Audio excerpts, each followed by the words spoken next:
À Pékin s'ouvre ce 8 mai 2018 le 3e forum sur la coopération sino-africaine des gouvernements locaux sous la houlette du vice-président de la République populaire de Chine et du Premier ministre du Niger.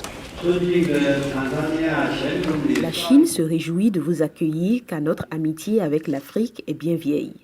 En 2015, à Johannesburg, le président Xi Jinping et l'Afrique ont décidé de porter leur coopération plus haut. Depuis 3 ans, bon nombre d'infrastructures sont construites ou en construction. 150 000 Africains sont formés dans différents secteurs. Si la Chine a pu se développer, c'est parce qu'elle a toujours su mobiliser l'enthousiasme des gouvernements locaux. Ils sont proches des citoyens et jouent un rôle majeur dans l'élimination de la pauvreté. Le peuple chinois est prêt à partager ses expériences, mais notre coopération doit être verte. Une coopération qui ne porte pas atteinte aux écosystèmes. Je souhaite un grand succès au présent forum qui va sans aucun doute être un tournant décisif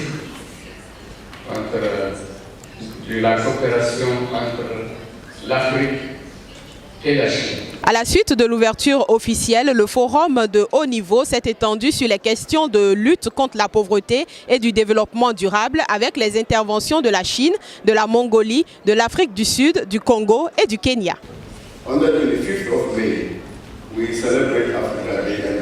Le 25 mai prochain, nous célébrerons la journée de l'Afrique avec un thème similaire à celui de ce forum. Les gouvernements locaux gèrent les communautés avec des moyens très limités.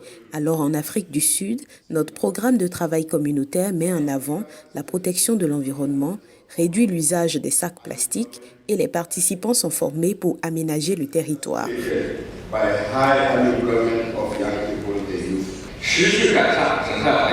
Des projets écologiques majeurs ont été mis en œuvre en Mongolie.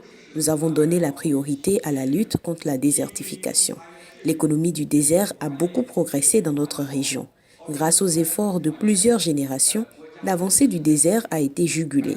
La désertification est un défi planétaire et nous voulons nous inspirer des efforts des pays africains dans ce sens au cours de ce forum. Au cours des panels et des discussions thématiques, les maires africains ont insisté sur l'importance de voir les conclusions de ce forum être mises en œuvre. Parce que nous finissons les ateliers, parce que nous finissons ce que nous avons à faire et que nous partons chez nous, il n'y a plus aucun cadre qui nous réunisse. Et ça pose un problème. Et tant que cette question ne sera pas réglée, cet atelier sera un atelier de plus, ce qui serait dommage, parce qu'on a eu de très belles idées, mais les idées c'est une chose, mais le suivi des idées c'est autre chose. Donc ce que on les agents c'est le suivi. En attendant le 4e forum sur la coopération sino-africaine des gouvernements locaux, un cadre formel sera mis en place pour la concrétisation des idées émises au cours de cette assise. Le prochain forum se tiendra en 2021. C'était Inès Kwasi depuis Pékin pour Terre à Terre Bénin.